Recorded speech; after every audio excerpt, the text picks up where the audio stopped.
So thank you very much, everyone, for joining us for the latest in the MillerKnoll Insight series online. My name is Mark Catchlove, and I lead the MillerKnoll Insight group. And our role is to share the extensive research of the MillerKnoll organization. And in case you don't know, MillerKnoll is a family of brands, and those brands are all listed in front of you. And all these brands design and manufacture products for places where people live, where they get healed, where they learn, and where they work. And today's focus is very much on that area of work, because what we're going to be looking today is a concept of relationship-based work, where we're trying to look at how do we leverage the workplace, and that might be the workspace in the office, but the workplace in general, where everyone works, as the space to grow relationships. And we want to explore, I'll do a little introduction. I'm then going to give you what we've called a matrix of interaction, trying to understand how people might work together. And then how can we create settings within the office? And I am going to be focusing people a lot of the time with people in the office. How do we create settings that enable people to connect and strengthen those relationships? Just to let you know that it's all a research-led insights. The MillerKnoll organization has a very long history of sharing research and conducting research. You may not know that, in fact, the Knoll Planning Unit in 1946 was one of the first organizations that did research on projects to understand how to plan offices. Rather than just put a load of desks around, they did client research, understanding how people work together. And in 1960, Herman Miller began the Herman Miller Research Organization. And that is Robert Probst in front of the door there, who was the head of our research. So whilst that research is very valid from the 60s, and I may even quote from it, what I'm going to be doing is looking at what we've learned in some of our more recent research and how we then think that might affect how we nurture and foster and create relationships. Here's some of what we've learned. What we know from our research is that, and this is part of the Future Forum, which was an organization with Slack, with Boston Consulting Group, Management Leadership for Today, and ourselves, interviewing 10,000 people quarterly. What we found is that 85% of people still want to come into the office at some point. And here are some of the reasons why they're going to do that. The people that are not the executives, the leadership, what we saw is that the top one is collaborating. And that's pretty obvious. It's the one that everyone's talking about. But I wanted to make sure that we understood that term. It is a term that is kind of bandied about, used a lot. But what I am trying to say is think about collaborating on a spectrum. Collaborating can be something from just a chat, just little casual conversations, which are really important, right through to very deep collaboration, where maybe you're solving a crisis, a problem, where actually it becomes crucial collaboration, and that actually it's much deeper. And then there is levels of collaboration in between those two. So that collaborating, that's why people want to come in, and I'll explore that a little bit more. 24% actually said that it was about building camaraderie. Friendships really matter. I've been at 2 events this week where I met colleagues I used to work with over 26 years ago because they're still friends. And last night, a lot of ex-employees from my organization all got together for a Christmas beer because we've built that camaraderie. We've been through times together, and some of them I worked with for 20 odd years. So camaraderie is important. That whole idea of feeling a connection Lots of research from Gallup shows that if you've got a friend at work, it does improve your happiness at work and means you're more likely to stay as well. And then 19% just said those in-person meetings, and there are reasons why that might be. It might be just getting decisions made. Have you ever tried to make decisions virtually? It's very, very hard. So, and I will come back to the questions later on as well. And then 14% want a quiet space to work. And I think that is really important, that actually some people will come into focus. And that can be because they don't have a situation at home where they're able to focus. They might live with multi-generational housing. You know, I've got friends on the call here from Bangalore where it's often multi-generational housing. So working at home is not easy, or that they just want that separation from home and work, or so even that it might just be that they struggle to focus at home because they've got one of those, what I call butterfly minds. And then being seen is really important. Just being seen, getting FaceTime.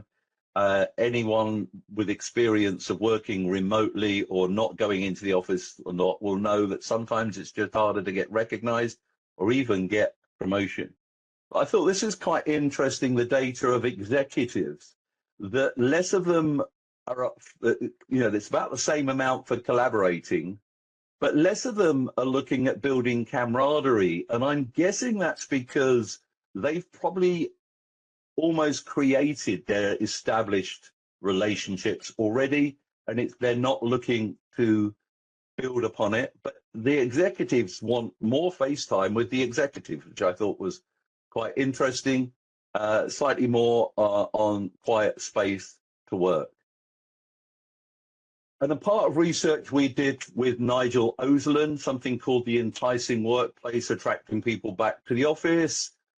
The factors most likely to draw people to the office are teamwork, socializing, and connection, and as well as access to space that supports those interactions. And that is really important. If the space doesn't support those interactions, people will not come back to the office. And here's some of the data around that. 22% said teamwork, 18% said socializing. And this socializing is really important, and I'll focus on some of that as well. And 17% is connection. One thing that I always love to do when I'm thinking about place is actually, let's start with people. And I've shared this many, many times, but this is research conducted by my colleagues, looking at historic psychological research, sociological, anthropological, looking at even military studies, trying to understand, like Maslow's hierarchy of needs, what is it that we all need? And when it comes to relationships, what is it that we need? When it comes to work, when it comes to the workplace, even when it comes to technology, what are we looking for? These are human needs, and we need to have these met. What I love about these is this is not generational. This is not about whether you're, in a certain generation. These needs are constant from almost when we're born right through to the end of life. And let me go through this. And this is also the same. I can see there are many people from all over the globe on the call. This is the same in most cultures. All you'll find is that some of the needs are more important in some cultures than others. And I'll quickly run through these. The first one that we talk about is this false sense of security. And of course, that's physical security, that when I go into an office, I'm going to feel safe. That in our world is ergonomics, but it's also feeling safe, the area where the office is. But there's also that subject of psychological safety, that I'm led in such a way where I feel safe and secure and can speak up. And we're seeing a lot of where people haven't been able and felt comfortable to speak up. Another area which is interesting is that we all want a sense of status, and that isn't necessarily hierarchy or a title. It's just that we all want some kind of recognition for our contributions. A lot of creatives do a lot of work but get very little credit. And I say this in my world. Am at the front of sharing other people's research. I get the plaudits, but in reality, the recognition should go to the people that do all this research for me and put all the material like this together. And I think that is important, that all of us are looking for some kind of recognition. And then all of us want a sense of purpose.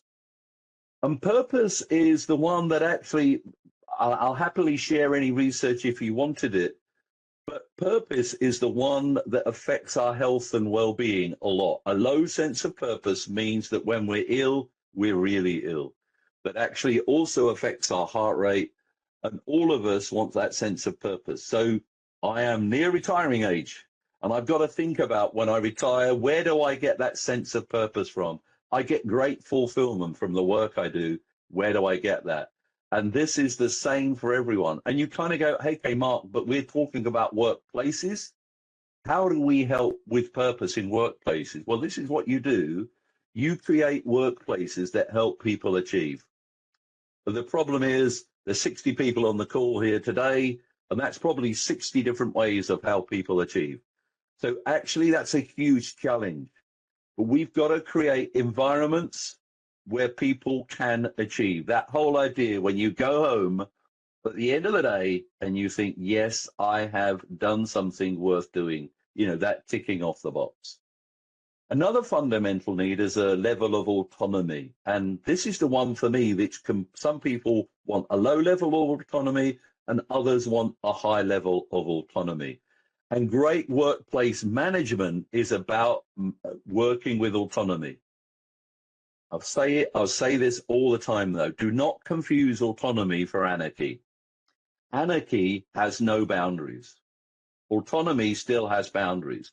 And we're seeing a lot of this with the mandates about coming back to the office. And a mandate is almost, for me, sound like a command. And I much prefer kind of guardrails or guidelines. But we all want a level of autonomy. And this is the same when we're 6, when we're 96. We want a level of freedom to be able to make our decisions.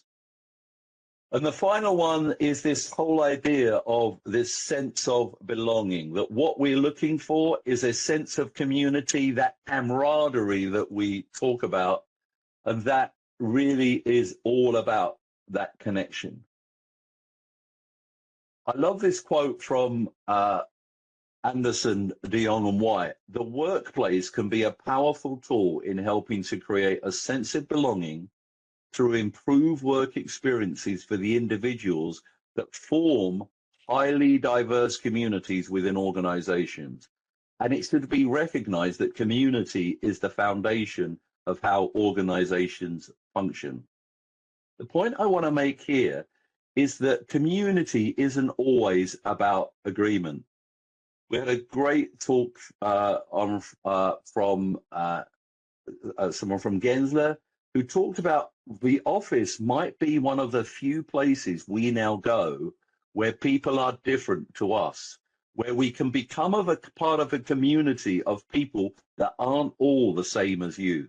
Because almost we often live in a segregated world where we choose to live where we've lived because of it's like the people that we want to connect with. We go to organizations and functions and hobbies. But work often is a place where you start to get to that community of people that you don't always agree with. And that is really important. We've got to foster that sense of belonging. And also what you can see here is Baumeister and Leary said much of what people do is done in that service of belongingness.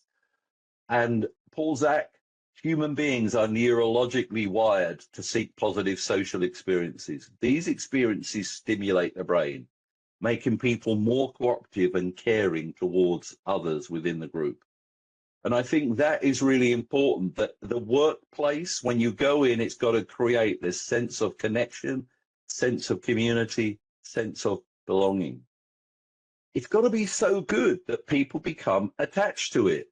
So before I go on and look at the whole subject of connecting with others, I thought it's interesting just to highlight that we become often connected with places. And I don't know if you've heard of the theory of place attachment, where there are things like we have preferences of certain places. Maybe your dining table at home, you all sit in the same place. You sit at the same chair to watch the TV. You like to have the same table in a restaurant. When you leave a home after a long time, you've become very attached that actually we have relationships with places. Places that you go, that you always love to go to, whether that's like a holiday resort or just somewhere to walk.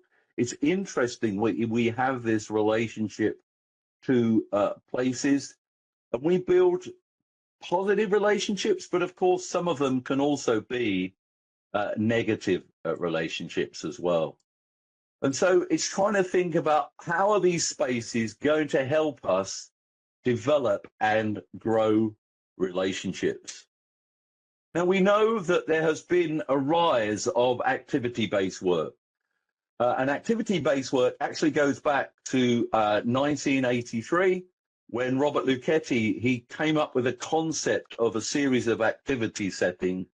But thanks to the Veldhoven group, they coined the term the activity-based working. And by the way, next month, our speaker joining us is from the Veldhoven group to carry on this theory around connection and being together.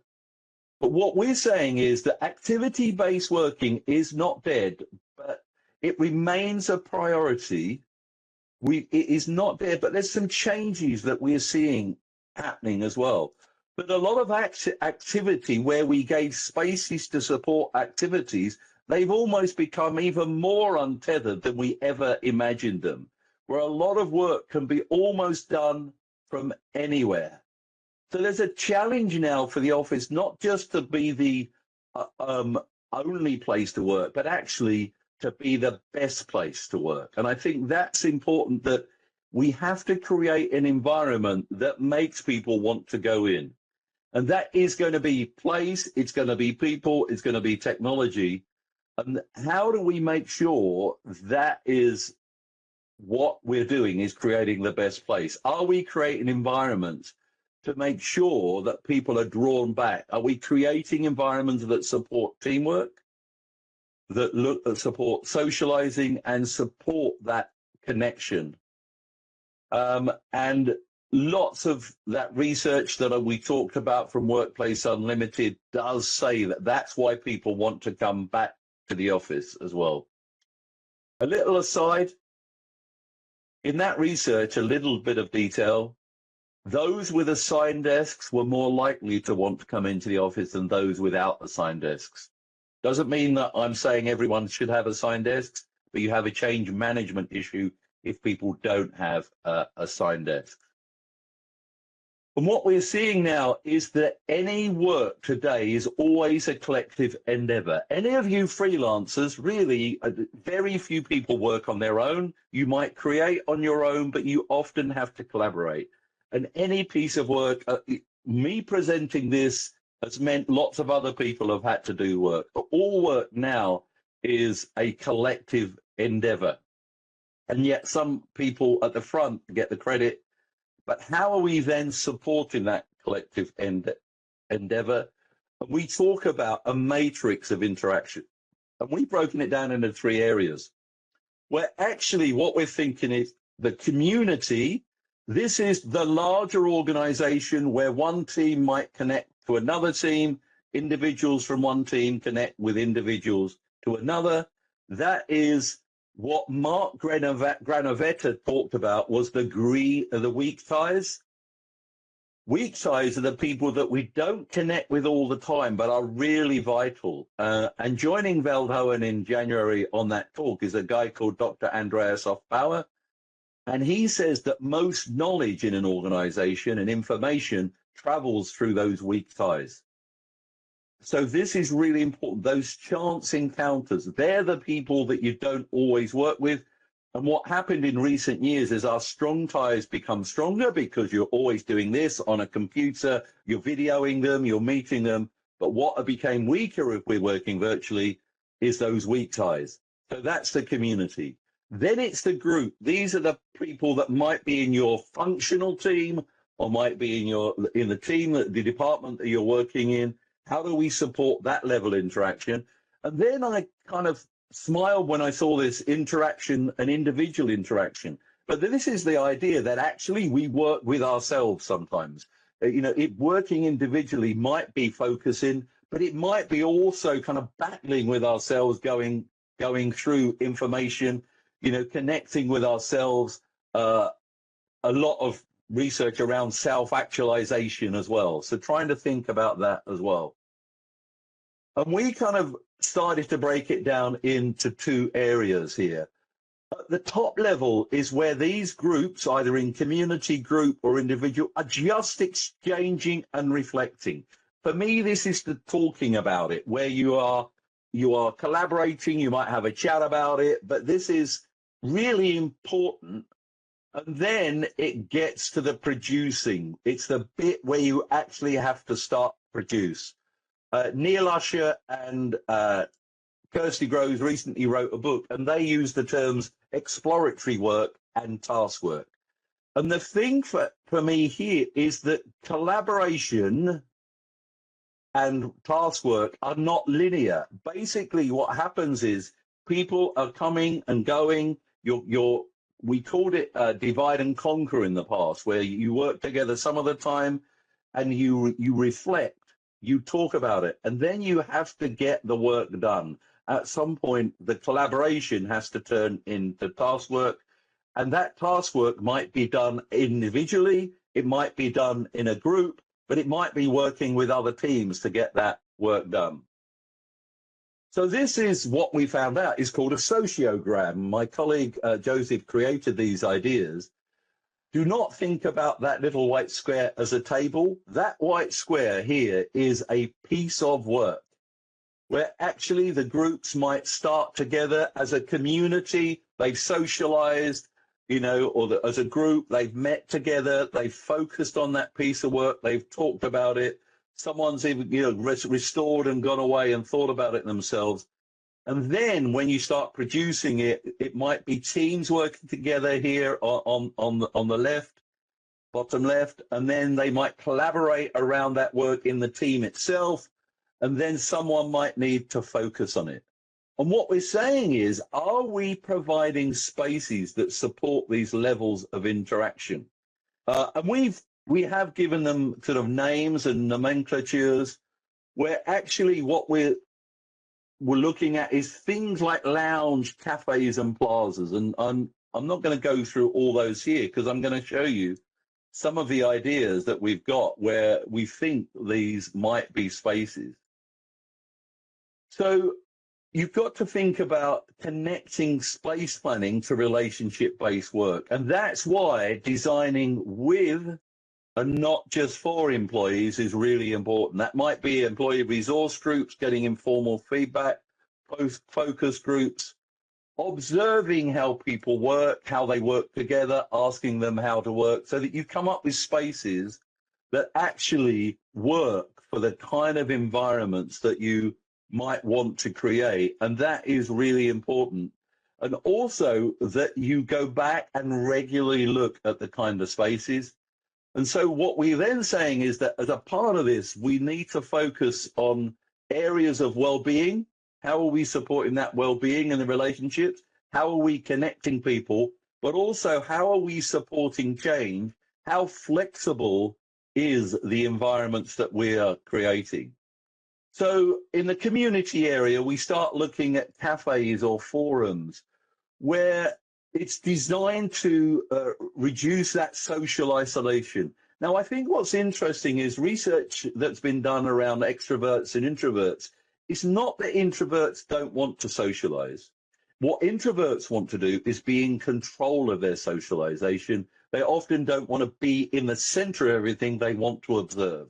A good cafe area is also a space where it supports those weak ties, those relationships with teams, other teams, which are really important. That actually, and in fact, when you are eventually collaborating, those initial interactions are important. And then a space like this is all about being easy to adapt, people coming in and out, but it might also be an official forum area with good ergonomics. One of the challenges I'm starting to see is a lot of these spaces are lacking good ergonomics. People sitting there 6 hours a day on chairs that are not designed to work on. It supports connection, building community through these shared experiences, but also a lot of these forum areas are adding to the flexibility and change. And this is where people are producing as well. And then we start thinking of the group areas, conference rooms where people can exchange and reflect, designed to accommodate everyone. We're seeing lots of different settings of conference rooms so that you've got in-person connection, but you also might have virtual connection as well. And that actually people have a team allocation of places they can go to give them that kind of sense of a neighborhood and belonging. Or it might be that what they need is a workshop area where they can focus together, collaborate in neighborhoods, but also that some of the time when they're moving from that talking about it to doing it, they might also need focus areas where they can go back and connect, do their own thing, and then go back. Again, important there. This is where they're working with the people, their strong ties. Another piece of work, by the way, around weak ties and strong ties is the work that Robert Putnam did around the whole subject of bridging and bonding. Bonding is where you get closer to people in your own community. Bridging is where one community or one team connects to another. So this is very much about bonding, whereas where we were looking earlier, it's very much about bridging. And then we start looking at the whole subject of individual, trying to think about what matters. And there are those times of respite. This might be spaces that are designed, and this probably isn't the best illustration of a place because for me, this feels like it's too exposed. But it's just a concept, places where people might just want to go and have a piece of quiet to filter out the noise. All of us at some point need a breather. And I know for some of you, that might be a walk, but it might be just going to a space, might be a view out of a window. But those 5 or 10 minutes might be the most important part of the day. You might exchange and reflect on a project you're working on, but it might be deeper and just exchange and reflect. There are times when we take a difficult phone call, we receive a difficult email, we hear a difficult bit of news, because life isn't always rosy, and sometimes we just need somewhere to go and rest. And then what we also need are focus areas. And yes, we're seeing a lot of growth around booths as well.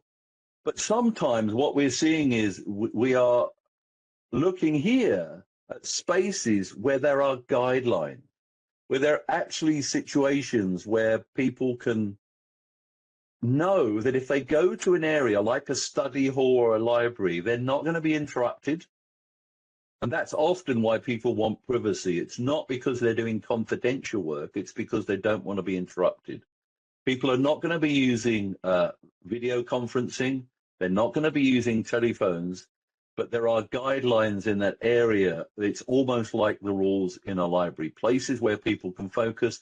And then, of course, there are the areas of the booths and the private spaces where if people are going to need to make those conference calls, they can do that as well. So that's our little overview of those interaction. I'll happily share with you afterwards. But I love this quote. Face-to-face involvement is the premier communication tool, unmatched for subtlety and efficiency, but also a present wasteland of mysterious inhibitions and limitation. It requires vitalization. And that was written by by our head of research in the 1960s, a guy called Robert Probst.